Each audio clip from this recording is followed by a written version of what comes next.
مگر اس شان کے باوجود ایک بات بڑی اہم ہے، پوری کائنات کو اللہ تعالیٰ فرماتا ہے لقد کان لکم فی رسول اللہ اسوۃ حسنہ، تمہارے لیے کامل ترین نمونہ جس ہستی کو بنایا ہے وہ جناب محمد مصطفیٰ رسول اللہ صلی اللہ علیہ وسلم، حضور کی طرف دیکھو، جس مشکل میں بھی تم پھنس گئے ہو میرے نبی کی طرف دیکھو، حضور کا اسوہ حسنہ دیکھو، سرکار کی سیرت میں دیکھو، ہر مشکل کا حل تمہیں مل جائے گا۔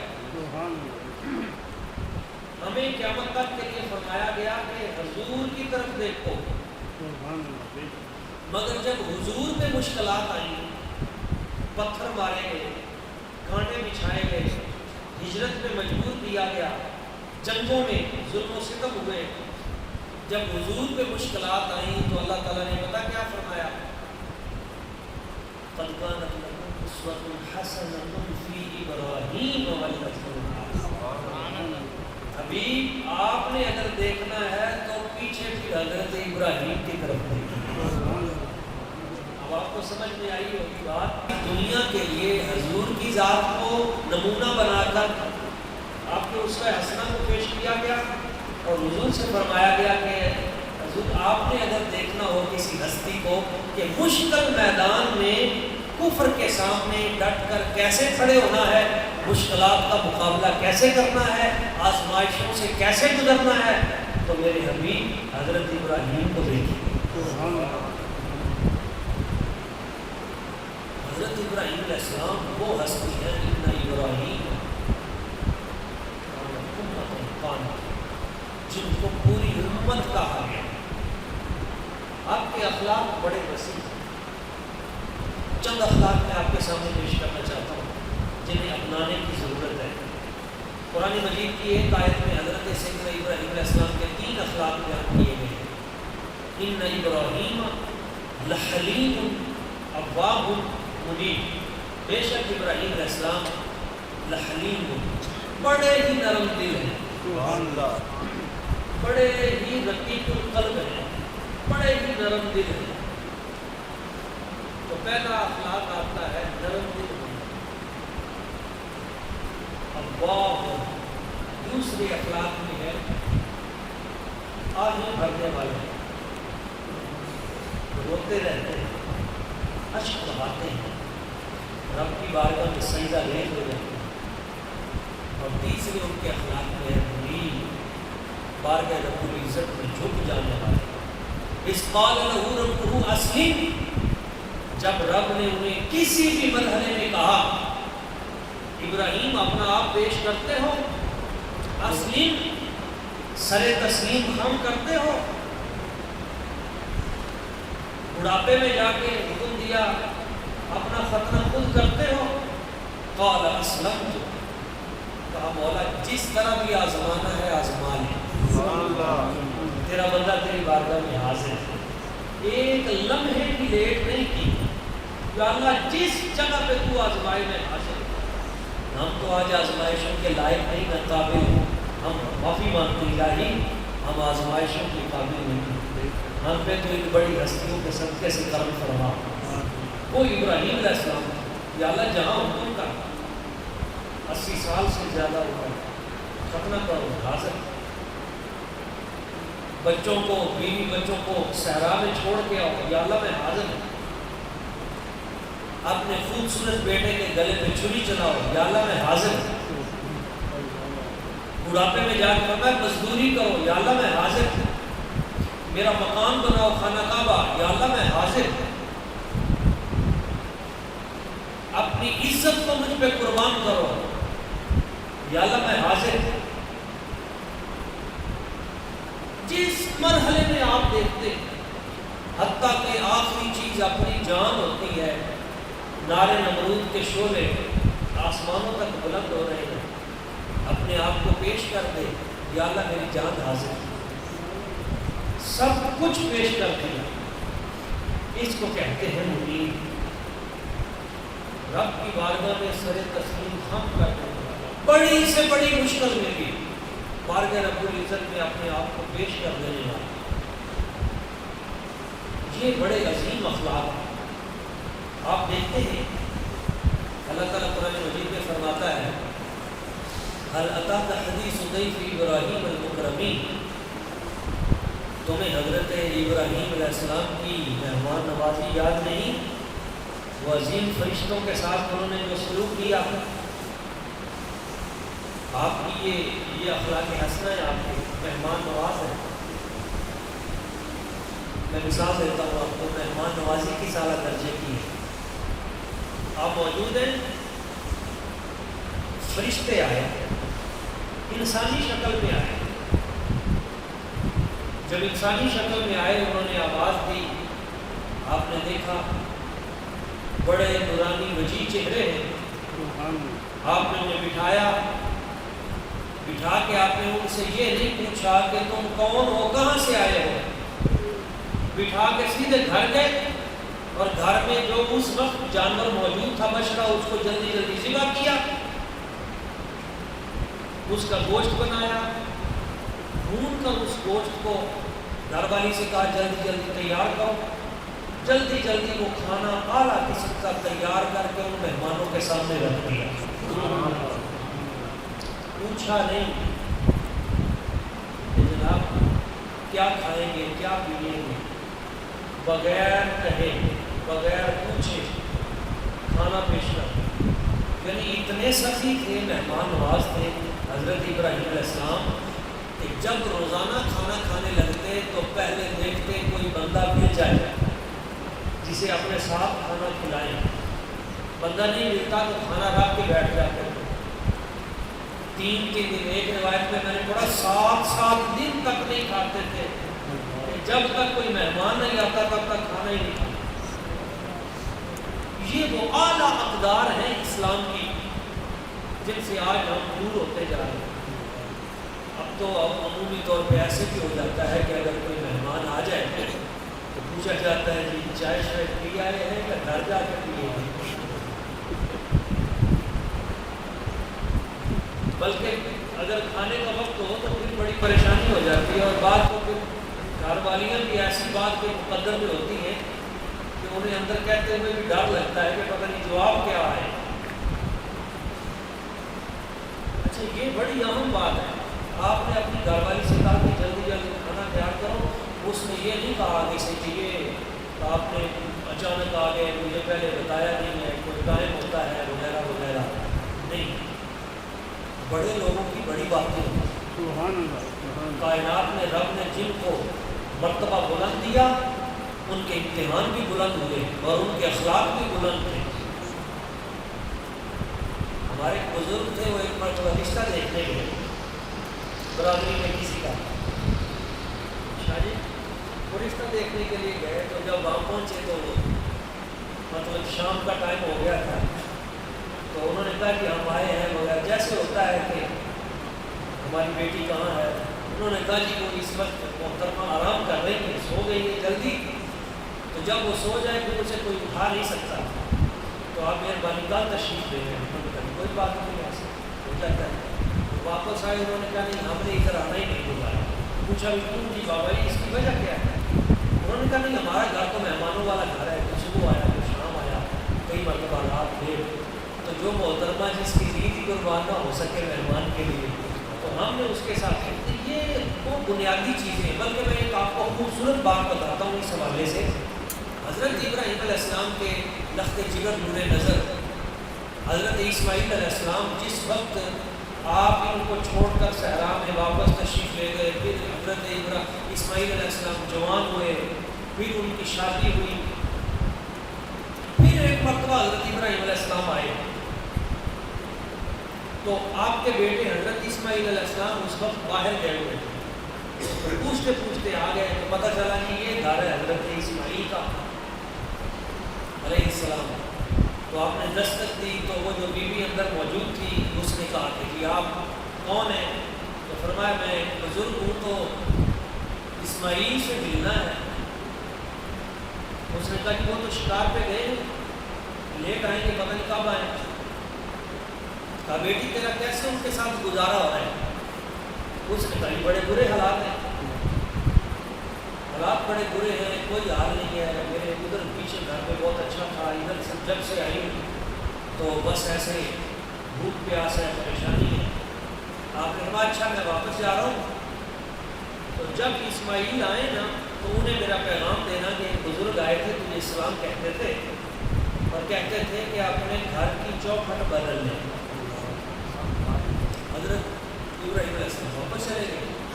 شام کو جب حضرت اسماعیل علیہ السلام آئے تو اپنی اس شریکہ حیات سے کہنے لگے کہ آج مکان پہ رنگ و نور کی ایک بارش ہے اور خوشبوئیں بہتر ہیں، لگتا ہے کہ کوئی آیا۔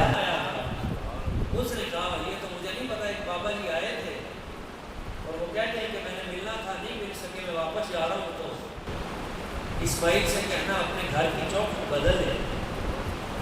اور میں چلے مجھے ٹھیک ہے، تمہیں اطلاع ہے۔ اس نے کہا اس کا کیا مطلب؟ فرمایا کہ وہ میرے والد گرامی تھے، میرے ابا جی، اور وہ جس مقصد کے لیے آئے تھے ان کا وہ مقصد پورا ہو گیا، وہ واپس تشریف لے گئے ہیں اور انہوں نے مجھے ایک پیغام دے دیا تھا اشارے میں، تو میں سمجھ گیا ہوں آج سے میرا تمہارا تعلق ختم۔ کئی سال گزر گئے، آپ نے اور شادی کر لی۔ کئی سال کے بعد وہ حضرت ابراہیم علیہ السلام ایک دن پھر تشریف لائے، اسی دروازے کو کھٹکھٹایا۔ وہ نئی جو آپ کی زوجہ محترمہ تھی رفیقہ حیات، انہوں نے پوچھا جی کون ہے؟ ایک بزرگ ہوں، مسافر ہوں، اسماعیل سے ملنے آیا ہوں۔ انہوں نے دیکھا تو کہا بابا جی آپ بزرگ آدمی ہیں، آپ تشریف رکھیں، آپ بیٹھیں۔ کہا نہیں مجھے جلدی نہیں۔ اس نے کہا نہیں آپ دور سے آئے ہیں، ایسے نہیں میں جانے دوں گی، تو آپ بیٹھیں۔ تو جلدی جلدی انہوں نے کھانا پینا پانی جو بھی اس کو وہ پیش کیا۔ بابا جی آپ بتائیں، حکم کریں کیسے آنا ہوا؟ فرمایا بیٹی میں اسماعیل سے ملنے آیا تھا، وہ کب تک آئیں گے؟ کہا جی بھائی وہ تو بابا جی لیٹ آئیں گے، حکم فرمائیں۔ فرمایا بیٹا یہ بتاؤ کہ تمہارا اسماعیل کے ساتھ گزارا کیسے ہو رہا ہے؟ اس نے کہا بابا جی اس سے زیادہ اچھا گزارا کیا ہوگا کہ اللہ نے میرے مقدر میں اسماعیل جیسا شوہر کر دیا اور حضرت ابراہیم جیسی ہستی میرے سسر بنا دیے، مجھے اور کیا چاہیے؟ میں تو سارا دن ساری رات شکر کرتی ہوں، میں اس کا شکر ادا کر ہی نہیں سکتا۔ حضرت ابراہیم علیہ السلام نے فرمایا میری بیٹی جب اسماعیل آئے تو انہیں کہنا بزرگ آئے تھے سلام کہتے تھے اور ساتھ یہ فرماتے تھے کہ میرے بیٹے اس چوکھٹ کو سلامت رکھنا، اسے ضائع نہ ہونے دینا، وہ جو آخری نبی آئیں گے وہ یہیں سے آئیں گے۔ کیوں؟ وہ دیکھ رہے تھے کہ جس ہستی سے صابروں کی ماں جنم لے گی، جس ہستی سے صابروں کے باپ تشریف لائیں گے، جن سے میرے آقا کریم صلی اللہ علیہ وسلم حضور نے آنا ہے، جن سے اہل بیت اطہار اور خاندان نبوت نے آگے چلنا ہے، تو وہ عورت بے صبری نہیں ہونی چاہیے، وہ صبر کی پہاڑ ہونی چاہیے، اس کے اندر شرم و حیا ہونی چاہیے، اس کے اندر مہمان نوازی ہونی چاہیے، اس کے اندر یہ جتنی خاندانی اوصاف رب نے رکھے وہ سارے کے سارے اس کے اندر ہونے چاہیے، اخلاق حسنہ سارے کے سارے اس میں ہونے چاہیے۔ کیوں؟ ماں جب اعلیٰ اخلاق کی حامل ہوگی، نیکی شرم و حیا اور غیرت کی حامل ہوگی اور اعلیٰ صفات کی جس وقت ماں حامل ہوگی تو صرف اس کا نور اس کے وجود تک نہیں رہے گا، ماں اگر نیک ہو جائے تو سارے کا سارا خاندان نیک ہو جائے۔ سبحان اللہ۔ میں بات کر رہا تھا کہ حضرت جناب سیدنا ابراہیم علیہ السلام آپ نے ان مہمانوں سے پوچھا بھی نہیں کہ آپ کون ہیں، کہاں سے آئے ہیں، جلدی جلدی بچڑا بھون کر ان کے سامنے پیش کر دیا، خدمت کے لیے پیش کر دی۔ جب کھانا پیش کیا تو انہوں نے کہا کہ ہم نے تو کھانا ہی نہیں، ہم تو نہیں کھائیں گے۔ اب اس معاشرے میں یہ رواج تھا کہ اگر مہمان یہ کہہ دیتا تھا کہ میں نے کھانا نہیں کھانا تو یہ کھلی جنگ ہوتی تھی، یہ اس بات کا اعلان تھا کہ ہماری تمہاری جنگ ہے، ہم تمہارا کھانا نہیں کھائیں گے، لڑائی کے لیے تیار ہو۔ تو حضرت ابراہیم علیہ السلام پریشان ہو گئے کہ میں تو اتنے پیار سے اس کے لیے کھانا لے کے آیا ہوں، انہوں نے آگے سے اعلان جنگ کر دیا ہے۔ تو جب آپ پریشان ہوئے تو وہ فرشتے تھے، انہوں نے کہا حضور آپ پریشان نہ ہو، اصل میں ہم فرشتے ہیں، کھانے پینے سے پاک ہیں، اس لیے ہم کھانا شانا نہیں کھائیں گے، ہم تو آپ کے لیے 2 خبریں لے کے آئے ہیں۔ پہلی خبر یہ ہے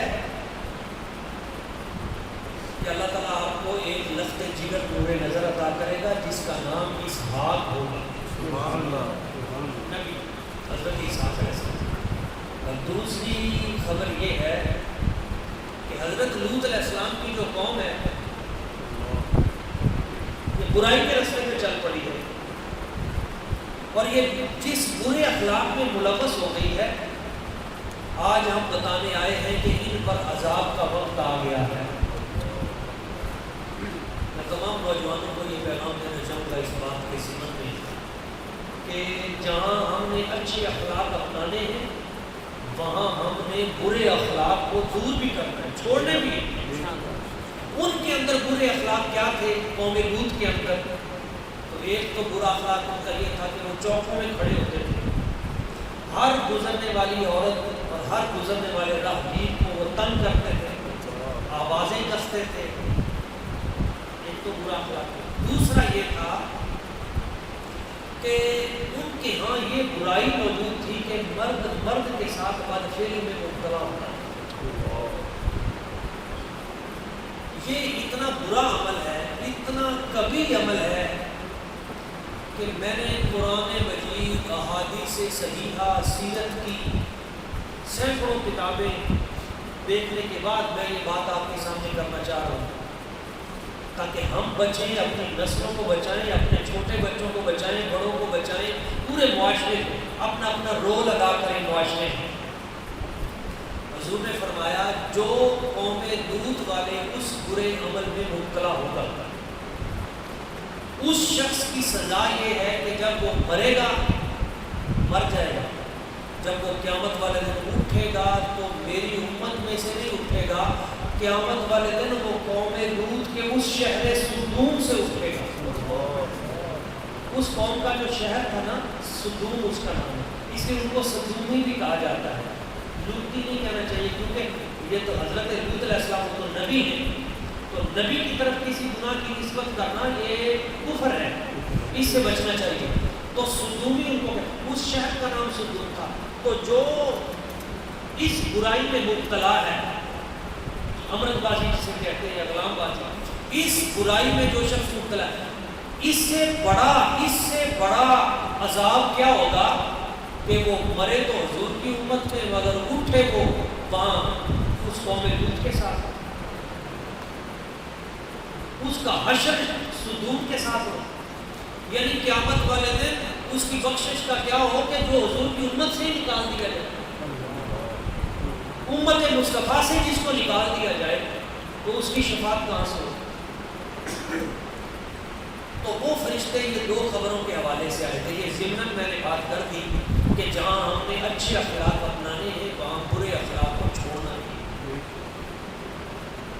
حضرت جناب سیدنا ابراہیم علیہ السلام آپ کے یہ اعلیٰ اخلاق ہیں کہ ایک خوبصورت اخلاق آپ کا یہ ہے کہ آپ نبی پاک صلی اللہ علیہ وسلم کی پوری امت کی بھلائی سوچتے ہیں۔ ہم نے بھی حضور کی ساری امت کی بھلائی سوچی۔ مثلا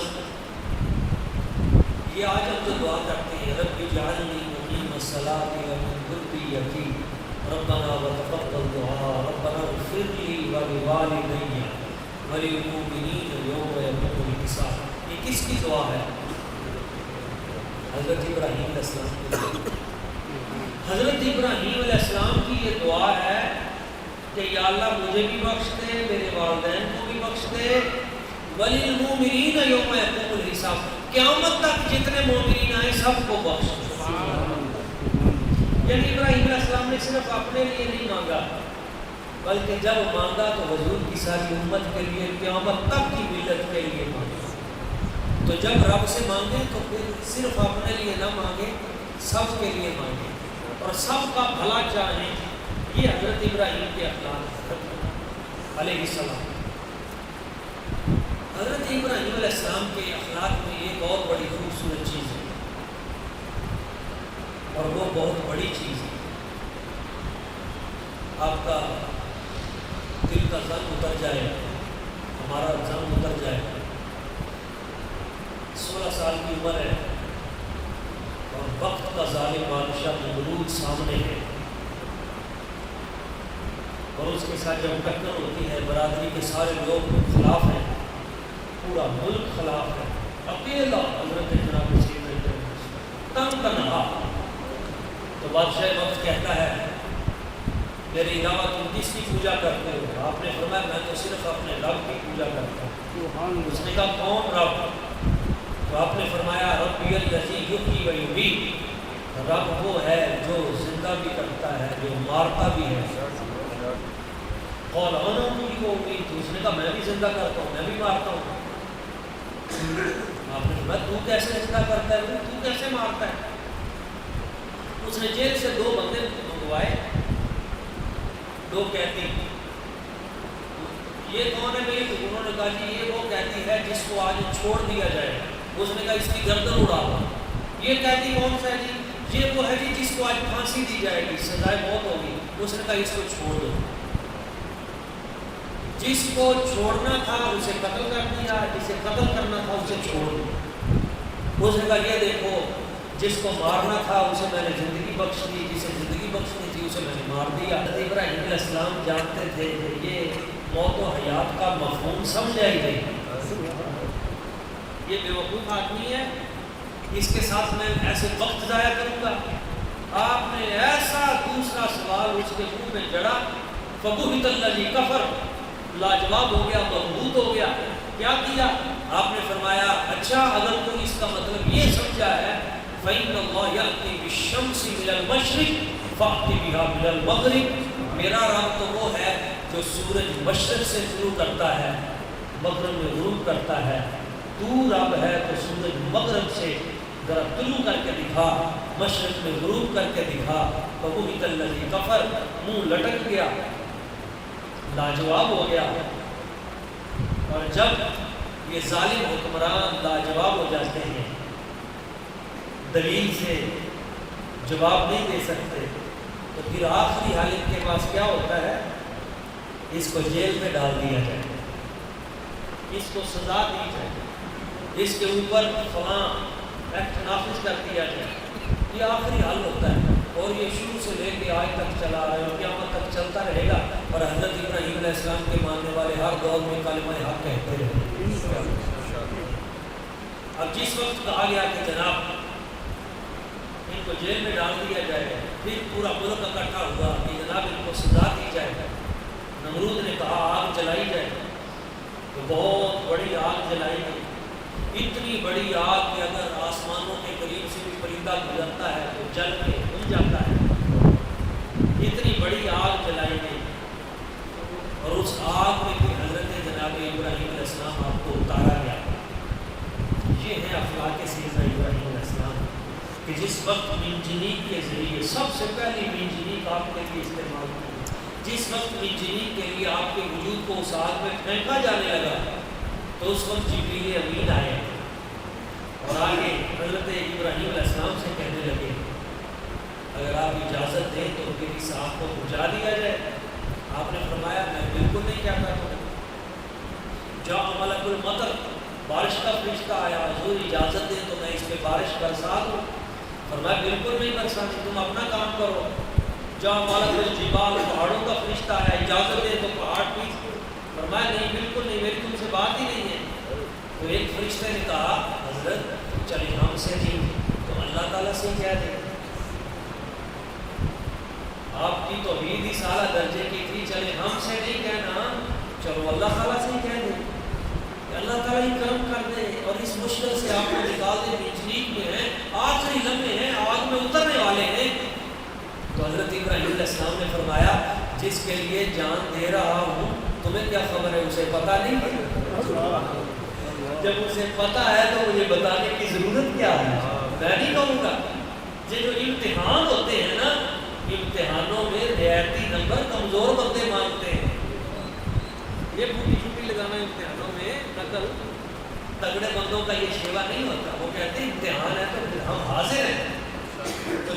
نے 33 نمبر لے کے ہمیں کسی طریقے سے پاس ہونا ہے، وہ نمبر 33 آتے ہیں کہ وہ کہیں کہ وہ ملکوں کی اور کوئی اس لیول کی وہ دنیا کی قیادت کریں، نہیں، پھر اللہ کریم کی ذات برکات میں جن کو جد الانبیاء اور جن کو اس مقام پہ پہنچانا ہوتا ہے پھر ان کی آزمائشیں بھی اتنی بڑی ہوتی ہیں۔ امام حسین پاک علیہ السلام کے حوالے سے جب کوئی بات کرتا ہے نا وہ پانی نہیں ملا، تو ہم نے کہا پانی کی کیا ضرورت تھی کہ ان کی بارگاہ میں حاضری کریں، یہ تو مقام آزمائش تھا ہمارے لیے کہ جب تمہیں کوئی مشکل پیش آئے تو تم امام حسین پاک کی طرف دیکھنا، تم حضرت ابراہیم علیہ السلام کی طرف دیکھنا۔ آگ میں اتر گئے۔ اب ایک بڑی دلچسپ آپ کو بات بتاتا ہوں اور وہ پوری میری گفتگو کا مغز اور خلاصہ ہے۔ جس وقت آپ کو آگ میں اتار دیا گیا تو اللہ کریم نے فرمایا فرشتوں اب تم بھی سائڈ پہ ہو جاؤ، اب تمہارا اور ابراہیم کا معاملہ نہیں تھا، میرا اور میرے بندے کا معاملہ، سائڈ پہ ہو جاؤ۔ یا نار کونی بردم و سلام علی ابراہیم، اللہ کریم نے ڈائریکٹ خطاب کیا آگ سے، اے آگ بردم و سلام علی ابراہیم، میرے ابراہیم پہ ٹھنڈی ہو جا اور سلامتی والی بھی ہو جا۔ یہ سلامتی کا لفظ اس لیے کہا کہ رب صرف ٹھنڈی کہتا تو شاید برف سے بھی زیادہ ٹھنڈی ہو جائے اور وہ بھی نقصان ہوتا۔ آج ٹھنڈی بھی ہو اور ذرا سلامتی والی بھی ہو، یعنی حضرت ابراہیم کو یوں لگے جیسے میں باغ میں آ گیا۔ آپ کہاں اتر گئے؟ اللہ کریم نے جنت سے آپ کو دھلا بھیجا، جبریل امین جنت کا لباس لے کے قمیص تشریف لائے، آپ کی بارگاہ میں حاضر ہوئے، وہ جنت کا قمیص پہنایا۔ یہ وہی قمیص تھا حضرت ابراہیم علیہ السلام نے بعد میں یہ قمیص حضرت جناب اسحاق علیہ السلام کو عطا کیا۔ یہ وہی قمیص تھا جو حضرت اسحاق علیہ السلام نے اپنے بیٹے حضرت یعقوب کو عطا کیا۔ یہ وہی قمیص تھا جو حضرت یعقوب علیہ السلام نے اپنے بیٹے حضرت یوسف علیہ السلام کو عطا کیا۔ جب وہ جانے لگے تھے نا بھائیوں کے ساتھ سیر کرنے کے لیے، آج ہم کھانے پینے کے لیے نکلتے ہیں تو حضرت یعقوب علیہ السلام نے ان کے گلے میں وہ جد امجد حضرت ابراہیم والا قمیص باندھا تھا۔ یہ وہی قمیص تھا کہ جب حضرت ابراہیم حضرت جناب یوسف علیہ السلام کنویں میں اترے تھے تو یہ ان کے ساتھ تھا، اور یہ وہی قمیص تھا کہ جس وقت زلیخا مصر نے 7 کمروں کے اندر حضرت یوسف علیہ السلام کو پکڑا تھا تو جو پھٹا تھا یہ وہی قمیص تھا، اور یہ وہی قمیص تھا جب حضرت یعقوب علیہ السلام کی آنکھیں 80 سال بعد سفید ہو گئی، نظر چلی گئی، اور بھائیوں نے آ کے بتایا ابا جی کی تو آنکھیں سفید ہو گئی ہیں، اے جناب یوسف ابا جی کی تو بینائی چلی گئی ہے، اذهبوا بقمیصی ھذا فالقوه علی وجه ابی یأتی بصیرا۔ قرآن مجید کے 13ویں پارے میں ہے، حضرت یوسف علیہ السلام نے فرمایا یہ میری قمیض لے جاؤ ابا جی کی آنکھوں پہ لگاؤ، قمیض پیچھے بعد میں ہٹے گی، ابا جی کی آنکھیں پہلے روشن ہوں گی۔ یہ وہی قمیض تھی۔ ایک اہم بات جو بتانا چاہتا ہوں، صحیح بخاری شریف میں، صحیح مسلم میں، صحاح ستہ میں وہ جو آگ تھی نا بہت بڑی آگ تھی جس میں حضرت ابراہیم علیہ السلام ہوئی، تو ایک گرگٹ، ایک جانور، یہ کوڑ ترلی جسے ہم کہتے ہیں بڑی، یہ اس آگ کے تھوڑے سے قریب آتے نا پھونکے مارتا تھا، گرگٹ پھونکے مارتا تھا، تو اسے کہا گیا گرگٹ کو کہ تم پھونکے کیوں مارتے ہو؟ اس نے کہا میں آگ کو تیز کرتا ہوں۔ بھئی تم آگ کو تیز کر کے کیا کرو گے؟ اس نے کہا تاکہ حضرت ابراہیم علیہ السلام کو زیادہ جلائے۔ اس کے دل میں حضرت ابراہیم علیہ السلام کا بغض تھا۔ کان ينفق علی ابراہیم، نبی پاک صلی اللہ علیہ وسلم حضور نے فرمایا یہ تمہیں جہاں مل جائے اسے مارو، گرگٹ یہ جانور جہاں مل جائے اسے مارو، اور اگر تم ایک ضرب میں مارو گے تو تمہیں زیادہ ثواب ہے، 2 ضربوں میں مارو گے تو تمہیں کم ثواب ہے، یعنی اس کو ضرور مارو۔ حضور اس کی وجہ کیا ہے؟ اس جانور کا گناہ کیا ہے؟ اس کو کیوں مارا جائے؟ تو فرمایا یہ میرے جد امجد حضرت ابراہیم علیہ السلام پہ پھونکے مارنا۔ بات آپ کی سمجھ میں آئی؟ کہ نبیوں کی جو گستاخی کرے، بے ادبی کرے، دل میں بغض رکھے، وہ مر بھی جائے تو اس کی نحوست اس کی نسلوں تک جاتی ہے۔ اور دوسری بات ایک چڑیا کی تھی، وہ دور ایک نہر کے کنارے بیٹھ کے ندی پہ وہاں سے پانی اپنی چونچ میں بھرتی، ایک دو قطرے جمع ہوتے تو وہ آگ کے قریب آتی، وہ ایک دو قطرے پھینک دیتی، پھر چلی جاتی، پھر قطرے لا کے پھینکتی، پھر چلی جاتی، پھر پھینکتی۔ اس سے کسی نے پوچھا چڑیا یہ تو کیا کرتی ہے، اتنی دور جاتی ہے، قطرے لے کے آتی ہے، یہ تیرے ایک دو قطرے سے یہ آگ تو نہیں بجھے گی؟ یہ اتنا بڑا بھانبڑ جو ہے نمرود کا لگایا ہوا آتش نمرود، یہ بجھنے والا نہیں ہے، تیری چونچ کے ایک دو قطروں سے ایسے بلا وجہ تو محنت کر رہی ہے۔ اس نے کہا مجھے بھی پتا ہے کہ آگ بجھنے والی نہیں ہے، پر میں اپنا شمار تو رب کی بارگاہ میں کروا لوں کہ یا اللہ جس وقت تیرے ابراہیم کو آگ میں ڈالا جا رہا تھا، یا اللہ میں تیرے ابراہیم کے دشمنوں میں نہیں کھڑی تھی، میں ان کے چاہنے والوں میں تھی۔ آج جو کفر کی آگ ہے، لبرلزم کی آگ ہے، الحاد پرستی کی آگ ہے، بد مذہبی کی آگ ہے، ظلم و ستم کی آگ ہے، توہین رسالت کی آگ ہے، ناموس رسالت میں حملوں کی آگ ہے، اور جو کفر کو راضی کرنے کی آگ ہے، یہ چاروں طرف سے بھڑکائی جا رہی ہے مختلف انداز میں۔ اس دور میں دو طرح کے کردار بڑے واضح ہیں، ایک گرگٹ کا اور ایک چڑیا کا۔ ایک گرگٹ والے وہ ہیں جو اس دینے والے ہیں، جن کی کوشش یہ ہے کہ کسی نہ کسی طریقے سے نبی پاک کے نام کو دبا دیا جائے، دین اسلام کو دبا دیا جائے، حضور کی عزت کو طریقے سے اس ملک سے اسلام کو نکال دیا جائے، مسجدوں کو مسمار کیا جائے، مدرسوں کو بند کر دیا جائے، کسی نہ کسی طریقے سے اقدار اسلامیہ کو نکالا جائے، پردے کو نکال دیا جائے۔ آپ کی شرم حیا بچی ہوئی ہے، بیٹے ماں باپ کا ادب کرتے ہیں، اپنے اساتذہ کا ادب کرتے ہیں، اس طرح کے گھریلو تشدد کے اس طرح کے نئے قوانین لا کر کسی نہ کسی طریقے سے اس فضا کو تباہ و برباد کر دیا جائے، اس معاشرے کا ستیہ ناش کر دیا جائے۔ ایک وہ لوگ ہیں جو ان لوگوں کو سپورٹ کر رہے ہیں، ان کی تائید میں بول رہے ہیں، ان کے ساتھ شانہ بشانہ چل رہے ہیں، یا کسی نہ کسی انداز میں اس گرگٹ کی طرح ان کو پھونکے لگا کے اسلام کے خلاف اپنے بغض کا اظہار کر رہے ہیں۔ اور دوسری طرف وہ حق پرست ہیں، وہ نیک لوگ ہیں، وہ صالحین ہیں، وہ عاشقین رسول ہیں، وہ نبی پاک صلی اللہ علیہ وسلم کے نام لیوا ہیں، جو اس چڑیا کی مثل اس بھڑکتی ہوئی آگ پہ اپنی چونچ میں قطرے ڈال کر لوگوں کو اخلاق کی تعلیم دے رہے ہیں، محبت کی تعلیم دے رہے ہیں، حضور پہ مر مٹنے کا جذبہ پیدا کر رہے ہیں، حضور کے اصحاب اور آل کے ساتھ رشتہ تعلق مضبوط کرنے کی بات کر رہے ہیں، اور اپنی اقدار کو بچانے کی بات کر رہے ہیں، اسلام کو یہاں نافذ کرنے کی بات کر رہے ہیں، مسجدوں مدرسوں کی حرمت کی بات کر رہے ہیں۔ اب یہ انتخاب آپ پہ ہے، آپ نے اس گرگٹ والا رول ادا کرنا ہے یا اس چڑیا والا رول ادا کرنا ہے۔ ایک بات آخری کر کے میں اپنی گفتگو اختتام کی طرف لے کے جاؤں گا۔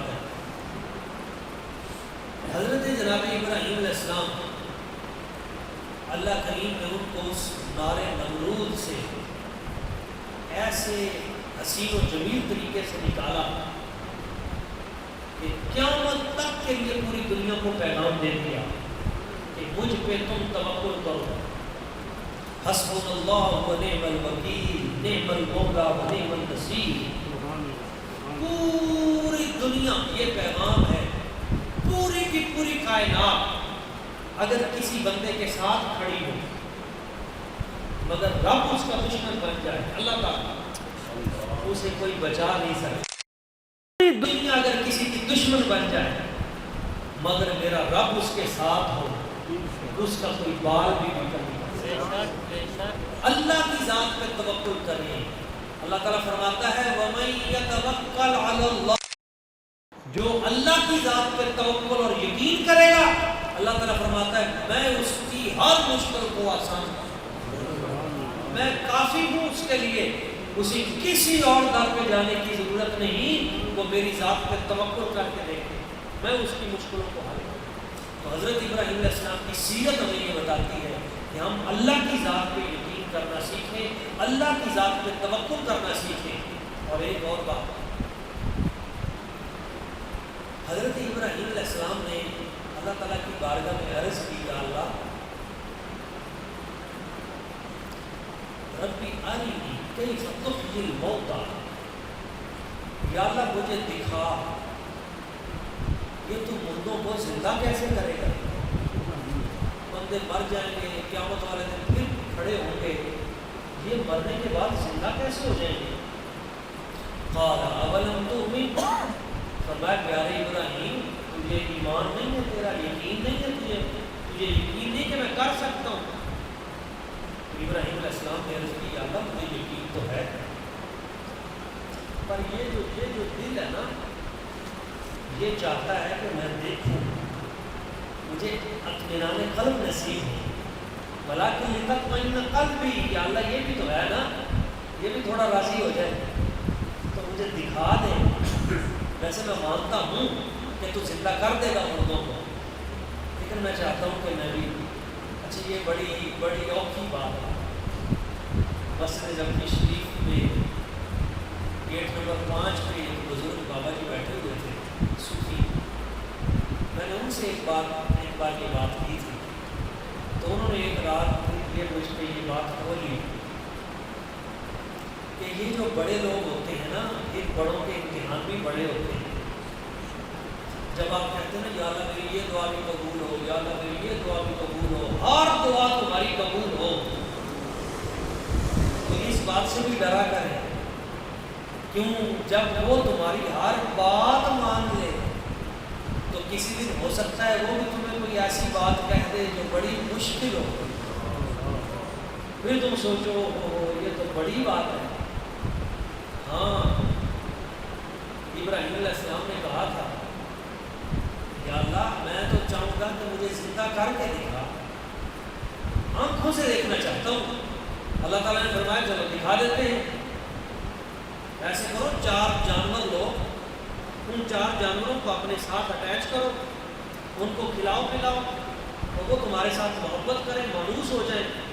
جب تمہارے ساتھ ان کی دوستی اور مانوس ہو جائیں تو ان 4 جانوروں کو, الگ الگ جانوروں کو, ان کو ذبح کر دو, ان کی گردن کاٹ دو, اور پھر ان کا جو گوشت ہے اس کو مکس کر دو, اور گوشت کو مکس کر کے قیمہ بنا کے پھر تھوڑے تھوڑے ڈھیر, کچھ ادھر رکھ دو, کچھ ادھر رکھ دو, کچھ اس پہاڑ پہ رکھ دو, کچھ اس پہاڑ پہ رکھ دو. ثم ادعوہم یأتینک سعیا, پھر ان سب کو پکارو, 4 جانوروں کا الگ الگ نام لو. یا ایھا الدیک, اے مرغ ادھر آؤ, یا ایھا النسر, اے گدھ ادھر آؤ, یا ایھا الحمامہ, اے کبوتر ادھر آؤ, یا ایھا الطاؤوس, اے مور ادھر آؤ. یہ 4 جانور تھے, ان 4 کو تم پکارو تو پھر تم دیکھ لینا یہ 4 یہ جو قیمہ بن چکا ہوگا, یہ گوشت الگ ہوگا, اپنے اپنے جانور کی گردن کے ساتھ آ کے جڑنا شروع ہو جائے گا, تمہاری آنکھوں کے سامنے یہ جانور دوبارہ زندہ ہو جائے گا. حضرت ابراہیم علیہ السلام نے ایسے ہی کیا. آپ نے ایک مرغ لے لیا, ایک آپ نے کبوتر لے لیا, ایک آپ نے گدھ لے لی, ایک آپ نے مور لے لیا. 4 جانوروں کو اپنے ساتھ پالا. جب آپ کے ساتھ مانوس ہو گئے تو آپ نے ان 4 کو ذبح کیا, ان کی گردنیں رکھی, گوشت کو مکس کر کے آپ نے مختلف پہاڑوں پہ رکھ دیا.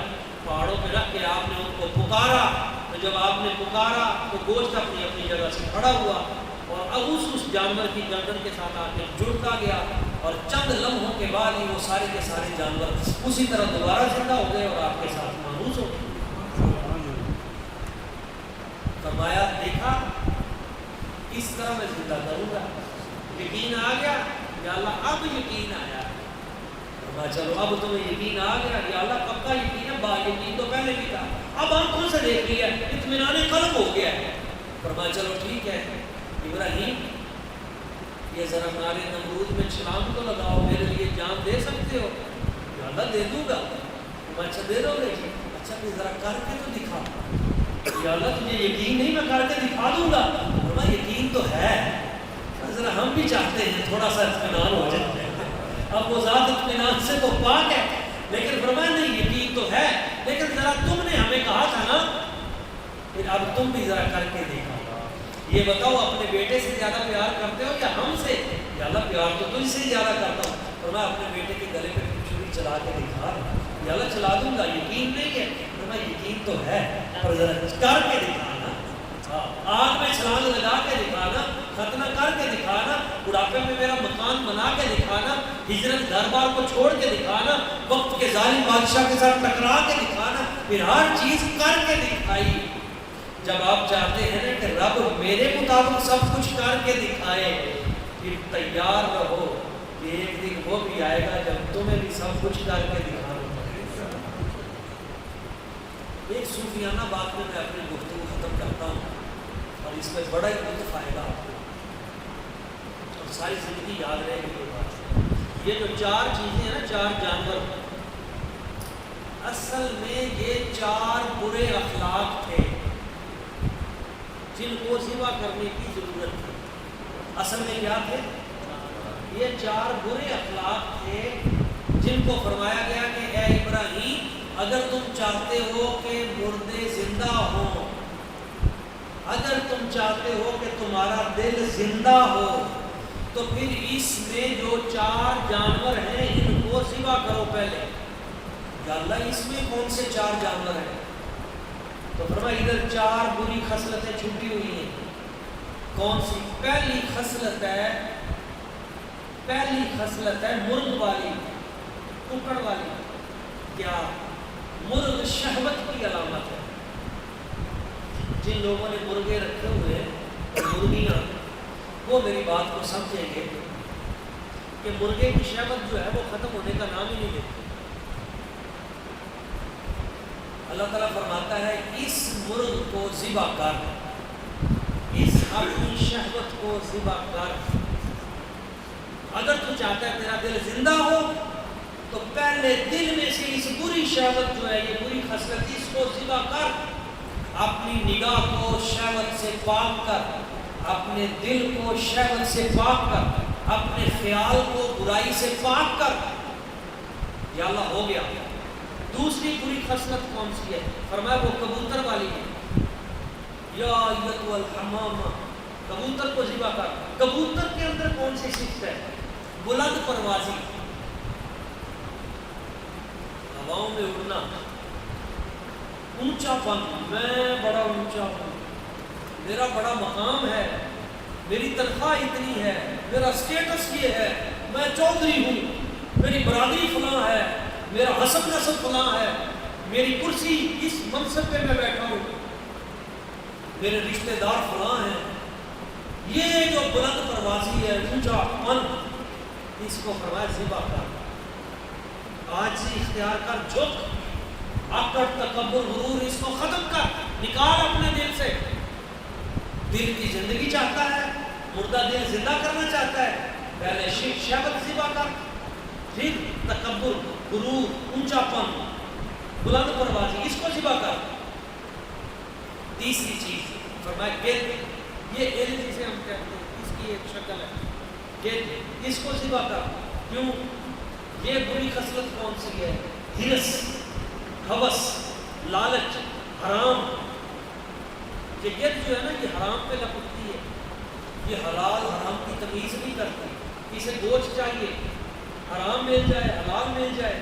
یہ وہ بری بندے کی صفت ہے، پیسے کی ہوس، ہائے مال، جدھر سے مل جائے، حرام ہو حلال ہو کوئی تمیز نہیں، پیسہ آنا چاہیے، ہرس، ہوس، لالچ۔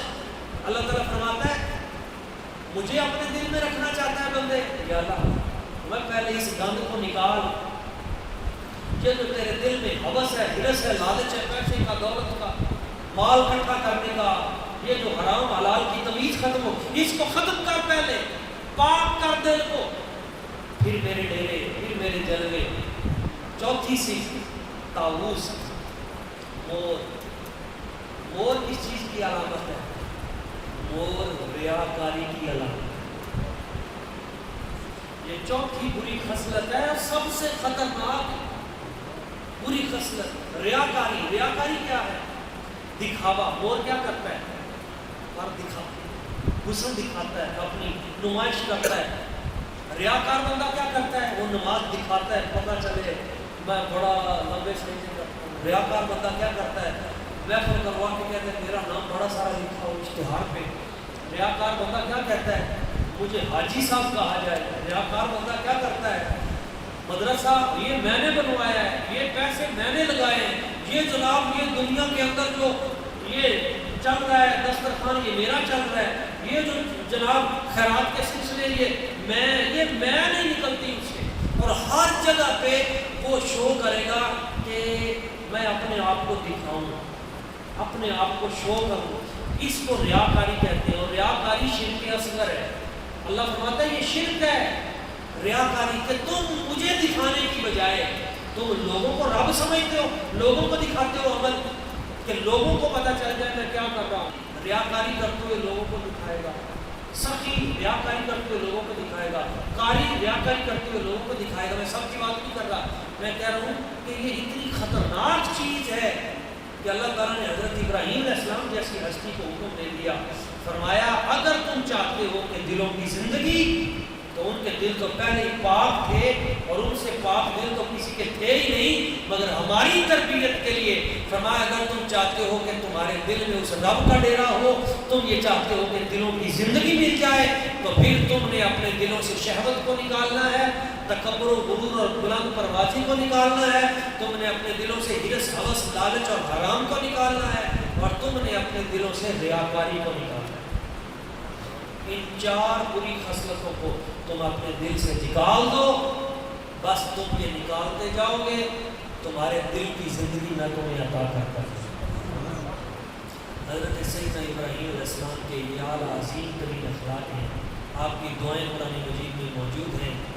آپ اس بات میں میری گفتگو ختم ہو گئی، آپ دعا کرتے تھے اپنے بچوں کے لیے، آپ اپنے بچوں کو آپ نے وصیت کی، آپ نے فرمایا میرے بچوں جب تم مرنا ولا تموتن الا وانتم مسلمون، تموتن الا وانتم مسلمون، میرے بچوں جب تم مرنا تو تمہارا خاتمہ ایمان پہ ہونا چاہیے۔ یہ آپ کا اخلاق ہے کہ بندے کو ہر وقت اپنی اولاد کے ایمان کے بارے میں سوچنا چاہیے کہ میری اولاد کافر ہو کے نہ مرے، میری اولاد ملحد ہو کر نہ مرے، میری اولاد لبرل ہو کر نہ مرے، میری اولاد دنیا سے جائے تو غلام مصطفیٰ بن کے جائے۔ یہ دوستو اس بات پہ آج ہم نے توجہ دینی ہے۔ ہماری اولادیں، ہماری نسلیں یہ تیزی سے ہم سے دور ہوتی جا رہی ہیں، اور عالم کفر ہمارے ملک پہ ایسے ایسے نئے نئے قوانین نافذ کر رہا ہے۔ ایک شوہر اپنی بیوی سے یہ نہیں پوچھ سکے گا ان فیوچر جس طرح کے قوانین لائے جا رہے ہیں کہ تم فلاں مرد کے ساتھ کیوں آئی۔ باپ اپنے بیٹے کو یہ نہیں کہہ سکے گا کہ تم اس بچے کے ساتھ کہاں سے آئے۔ اس طرح کے قوانین ہمارے ملک میں نافذ کر کے ہمیں بے دست و پا کیا جا رہا ہے۔ اس لیے ضرورت ہے کہ ہم اپنی نسلوں کو ابھی سے بچائیں، کوشش کریں ہر برائی سے۔ اور جس طرح کہ حضرت صاحب نے مجھے حکم دیا کہ صلہ رحمی کے حوالے سے کوئی بات کریں، تو ابھی میں نے ٹی وی پہ پروگرام کیا تھا، میرا ارادہ ہے کہ اگلا ہم پروگرام سارے کا سارا صلہ رحمی پہ رکھیں، اس پہ سارے کا سارا رشتوں کو جوڑنا، اخلاق حسنہ کے حوالے سے اس کی اہمیت کتنی ہے، رشتوں کو جوڑنا۔ یعنی اس سے آپ اندازہ لگا لیں کہ حضور فرماتے ہیں نماز، روزہ، حج، زکات، ان سب سے بڑا عمل کوئی ہے تو اصلاح ذات البین، فرمایا وہ لوگوں کے درمیان رشتوں کو جوڑنا ہے، وہ صلح کروانا ہے۔ اللہ کریم کی بارگاہ میں اس کی دعا ہے جو چند باتیں میں نے بیان کی ہمیں سمجھنے کی، ان باتوں پہ عمل کرنے کی، اور اس پیغام کو آگے